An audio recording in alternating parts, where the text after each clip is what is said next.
wabarakatuh. Waalaikumsalam warahmatullahi wabarakatuh. Salam kenal Ustadz, nama saya Mega. Saya asal dari Bangka Belitung. Masya Allah. Iya, Laskar Pelangi. Saya pernah di sana. Ustadz, izinkan saya ingin bertanya, bagaimana hukumnya kalau kita menjalankan sholat itu kelupaan, di saat itu ada ngantongin sesuatu gitu, misalnya kayak ngantongin uang, ngantongin apapun benda itu. Biasanya memang kalau pas ingat itu diambil dulu gitu. Gimana hukumnya kalau lupa? Terima kasih Ustadz. Assalamualaikum warahmatullahi wabarakatuh. Ya, yang ini tengah dulu nanti sesi kedua ya. Ya, di yang Pak yang kece nih, kece mete. Bismillahirrahmanirrahim. Assalamualaikum warahmatullahi wabarakatuh. Mohon bertanya Ustaz, ada titipan dari teman. Beliau itu diberikan untuk ibadah sholat, tapi beliau diizinkan oleh boleh ibadah sholat, tapi ketika di rumah ataupun keluar tidak diizinkan pakai jilbab. Sedangkan kita di antara kita itu banyak yang ikut seperti odot ya, pada jos, tapi di saat kita keluar kita nggak jilbab, terus kita baca Al-Qur'annya pakai murotal, pakai HP, tapi tidak pakai jilbab. Itu gimana hukumnya? Terima kasih Ustaz. Wassalamualaikum warahmatullahi wabarakatuh. Lanjut.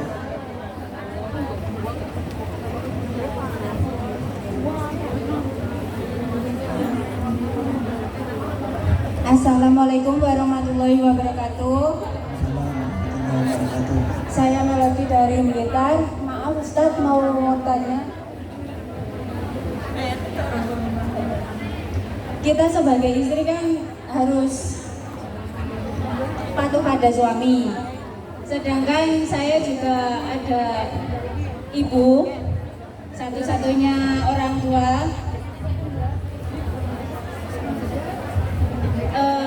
Saya bingung mau mengutamakan ibu saya apa suami saya, sedangkan saat saya ingin berbakti pada ibu, suami saya tidak terlalu senang. Mohon pencerahannya Ustaz. Wassalamualaikum warahmatullahi wabarakatuh. Waalaikumsalam warahmatullahi wabarakatuh. 3 orang, nanti selesai. Iya, jawab. Iya, 2 lagi ya biar sekalian. Ya, silakan.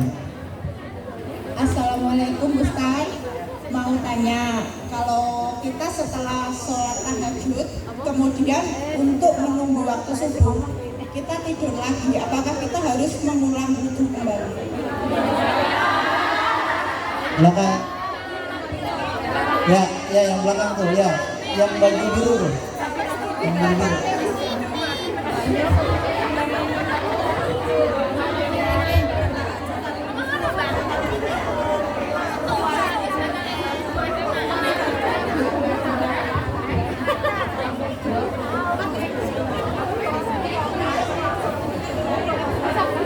Ya, silakan.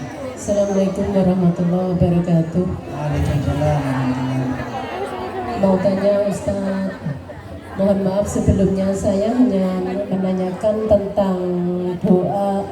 Kita membaca niat puasa bulan Ramadan itu kadang-kadang kan kita pelajarinya Ramadana ya. Itu yang sebenarnya Ramadana atau Ramadhani Ustaz. Terima kasih atas jawabannya. Assalamualaikum warahmatullahi wabarakatuh. Baik, untuk yang pertama terkait tentang apa tadi? Sholat mau disangka ada. Oh ya, jadi mengantongkan sesuatu selama dia tidak najis tidak apa-apa. Saya lagi sholat ngantongin duit, dia kan tidak najis, karena dia bukan termasuk yang membatalkan sholat. Paham? Ya, ada handphone di kantong nggak apa-apa, karena itu tidak membatalkan sholat. Cuma kita harus yang namanya kehati-hatian untuk menjaga kehusuan. Kalau dianggap mengantongi handphone misalnya itu nanti bisa menyebabkan menghilangkan kehusuan, maka tinggalkan. Kadang orang lagi sholat atau teleponnya berdering, betul ya? Gitu. apalagi yang nelpon itu majikan gitu kan, atau suami yang wajib itu. Nah maka untuk menghindari itu simpan dulu kalau memang, apalagi kalau lupa ya namanya orang lupa kan tidak ada hukumnya gitu loh. Ya, jadi sesuatu apapun selama dia tidak najis, dia tidak membatalkan sholat, silakan saja. Ya, kadang orang sholat pakai sorban, pakai imamah. Kenapa? Untuk menambah nilai pahala di hadapan Allah Subhanahu wa Ta'ala. Ngantongin duit boleh, nggak apa-apa. Ya, tapi kalau yang berbentuk najis, duitnya itu habis dikencingin, nah dikantongin, maka itu sholatnya batal. Kenapa? Karena najis. Paham ya Bu? Nah, yang kedua tadi ini yang menjadi masalah yang sering menjadi pertanyaan di masyarakat. Untuk seorang istri, mana yang lebih didahulukan, ibu atau suami? Ya. Jadi ketika ijab kabul nikah, wali itu bilang, ya Muhammad bin Fulan, ankahtuka wa zawwajtuka bil mahril mazkurin. An siapa? Fulan bin Fulan, saya nikahkan dan saya kawinkan engkau dengan putri saya yang bernama. Kemudian dijawab, qabiltu nikahaha wa tazwijaha bil mahril mazkurin halan. Saya terima nikah dan kawinnya Fulan binti Fulan dengan mas kawin tersebut dibayar tunai. Maka sejak saat itulah kewajiban orang tua berpindah kepada suami. Memang betul surga itu ada di bawah telapak kaki ibu, betul ya, itu hadisnya sahih. Tapi ingatlah wahai para istri, ketika kamu cemburu, kamu marah dengan suamimu, kamu berlaku tidak baik dengan suamimu, ingat ridho suamimu itulah yang menyebabkan kamu masuk surganya Allah Subhanahu wa Ta'ala. Jadi mana yang lebih didahulukan? Yang lebih didahulukan adalah suami. Ada di zaman Rasulullah, sedikit supaya menguatkan Anda. Ada seorang istri didatangi sahabat utusan daripada ayahnya. Wahai ibu, pulanglah, ayahmu sedang sakit. Dia ingin bisa ditengok olehmu. Kata istrinya, suami saya sedang berjihad bersama Rasulullah. Nanti kalau pulang baru saya tengok. 2 hari kemudian datang lagi, ayahmu sudah sakit parah. Dia ingin sekali melihatmu. Kata istrinya, suami saya sedang berjihad bersama Rasulullah. Kalau pulang baru saya akan datang dan tengok daripada ayah. Beberapa hari kemudian ayahnya ini meninggal dunia dan utusan itu datang lagi. Hari ini ayahmu meninggal. Barangkali untuk terlahir kalinya kamu bisa melihat wajah ayahmu. Kata istri ini, suami saya belum pulang. Dia masih berjihad bersama Rasulullah SAW. Hingga akhirnya orang ini pulang. Setelah suaminya pulang, orang ini mengadu kepada Rasulullah SAW. Ya Rasulullah, ada anak durhaka katanya. Kenapa?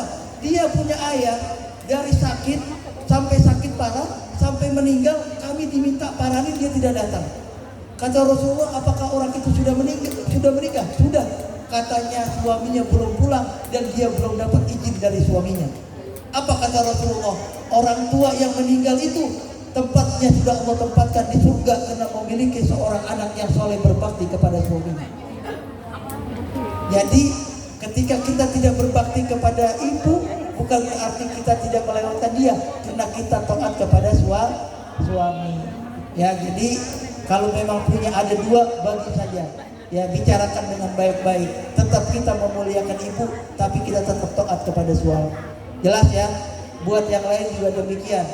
Ya, jangan ribut kepada suami gara-gara mikirin orang tua. Ketika orang tua sudah menyerahkan, berarti tanggung jawab 100% sudah kepada suaminya. Yang ketiga tadi, ya, lihat dulu.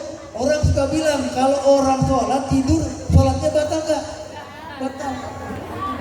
Dia bisa tidak batal. Lihat duduknya, duduk apa? Kalau dia duduknya angkat kaki sampai tiduran, maka batal. Kalau duduknya seperti bersila seperti ini, tidur tetap tidur selama dubur ini bersentuhan dengan lantai dan dia yakin tidak ada berubah, maka itu tidak batal. Paham? Kenapa? Karena angin tidak akan keluar daripada yang rapat. Makanya orang-orang yang sholat Jumat dia wudhu lagi nggak? Enggak. Kenapa? Karena duduknya tetap. Paham? Ya, ibu habis sembahyang tahajud duduknya begitu aja tuh bu. Ya tidur. Ibu sholat nggak apa-apa.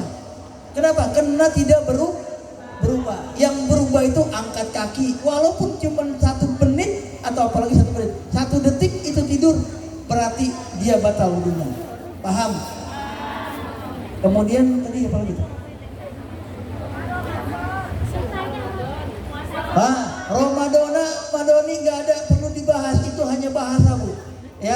Ya, baiknya kalau sendiri Ramadoni, ya karena itu idom wilayah, itu hanya bahasa. Ya, ulama-ulama dulu sudah mengajarkan Ramadona karena merah. Ya, kira-kira kita habis sholat tarawih niatnya sama-sama, ya kan? Apa niatnya itu kalau puasa? Nawaitu sama godin amhadai pakisari Ramadona, karena rame-rame, ya kan? Ramadoni sendiri itu. Ya kalau sendiri niatnya Ramadoni saja. Ya tapi yang penting bukan ucapannya. Yang penting dalam hati ibu bilang, saya niat puasa esok hari yang di bulan Ramadan tahun ini karena Allah Ta'ala. Boleh dipanjangin mulai terbit fajar sampai terbenam matahari karena Allah. Yang penting hatinya niat. Allahu Akbar, hatinya niat, nggak niat sah nggak sholatnya? Nggak sah. Ketika ibu Allahu Akbar, hati bilang saya niat sholat zuhur karena Allah Ta'ala. Ya, takbir itu hanya rukun qauli, tapi yang niat adalah hati. Kalau niat innamal a'malu binniyat wa innamal likulli imri'in manawa, orang itu bergantung dengan niatnya. Kalau dia tidak niat, pekerjaan itu akan menjadi sia-sia. Betul? Ya, jadi ibu sholat zuhur Allahu Akbar nggak niat, tapi takbir nggak ada nilainya di hadapan Allah. Niat dalam hati, ketika Allahu Akbar, Allah, hatinya ngomong, saya niat sholat zuhur karena Allah. Udah begitu. Kenapa? Sebut lamaan, nanti hatinya bisa berubah dengan takbirnya. Ketika kita Allahu Akbar, hati itu bicara, saya niat sholat zuhur karena Allah. Kenapa? Karena segala sesuatu itu nilainya adalah niat. Sama juga ibu bilang, awaitu sama godin, itu lafaznya, hatinya niat. Ngomong, saya niat puasa bulan Ramadan esok hari mulai terbit fajar sampai terbenam matahari tahun ini karena Allah Ta'ala. Paham? Paham nggih? Ya, terakhir tadi apa tadi?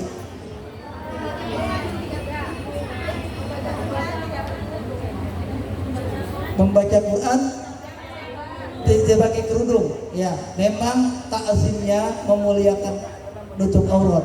Tapi jangan sampai ketika kita tidak mau menutup aurat, niat kita untuk membaca Al-Quran selesai. Ya, niatkan saja membaca Al-Quran, membaca kalam Allah Subhanahu wa Ta'ala.